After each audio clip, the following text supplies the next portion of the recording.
First proof. In accordance with my belief that the Holy Qu'ran has expounded on all the essential ways to attain spiritual progress, I shall, God willing, look only to its verses when submitting proofs for God's existence. In view of the fact that the first sensory experience a newborn child has of the world is through sound, my opening proof will derive from orality. In the Holy Qu'ran, God says, "Verily, he truly prospers who purifies himself, and remembers the name of his Lord and offers prayers. But you prefer the life of this world, whereas the hereafter is better and more lasting." This indeed is what is taught in the former scriptures, the scriptures of Abraham and Moses. Verily, he truly prospers and succeeds who purifies himself, and proclaims the name of his Lord, and who not only makes a verbal declaration but engages in worship to demonstrate his belief through his actions. But you prefer the life of this world, whereas the hereafter is better and more lasting. And this is not an argument presented by the Holy Qu'ran alone, rather this indeed is what is taught in the former scriptures. Thus the scriptures of Abraham and Moses imparted this very same teaching to the world.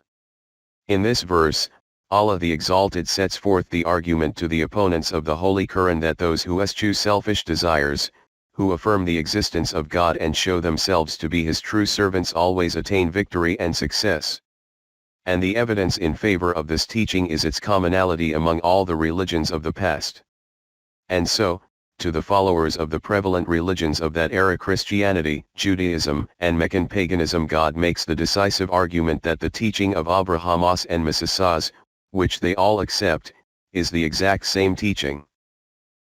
Therefore, the principle that the loved ones of God always meet with success, and the unanimous agreement of all religions on this teaching, and the ubiquity of this truth among all nations, is presented by the Holy Qu'ran as a great proof of the existence of God. The more one reflects over this argument, the more convincing and veracious it appears.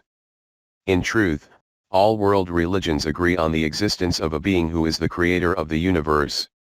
While there may be differences in doctrines and beliefs because of geographical and circumstantial variances, all faiths universally accept the existence of God, even if they diverge on the particulars, such as an understanding of his attributes. All major contemporary religions, Islam, Christianity, Judaism, Buddhism, Sikhism, Hinduism, and Zoroastrianism, believe in the existence of the one God, Elohim, Parameshvar, Paramatma, Satguru or Yezdan. Archaeological evidence also shows even religions now considered extinct were in their essential features monotheistic, whether they were found in the far-off places of the Americas, the forests of Africa, or in Rome, England, Java, Sumatra, Japan, China, Siberia, or Manchuria. How did this harmony of belief arise, and who apprised the inhabitants of America about the creeds of the people of India, and similarly who told the people of China about the beliefs of Africans? In the past, means of transportation and communication such as trains, telegrams, and the post did not exist as they do now, nor were there airplanes or large ships regularly traveling back and forth. Journeys were usually undertaken by horseback or mule, and the sailing vessels of the time would take months to complete voyages that now take just days. Vast swathes of the world remained undiscovered during this period. How could a consensus emerge on this particular belief among remote and distant communities of different dispositions and cultures? It is difficult enough for two people to agree on something that has been fabricated. The fact that so many nations and countries have reached a consensus on a single principle, without any means of exchanging their ideas, is proof of the veracity of this belief, which has been mysteriously revealed by Islam and which in the past has been expressed to peoples of all countries and nations. Historians agree that when a claim or a source has been affirmed by chroniclers of different ancient communities, it ought to be considered authentic.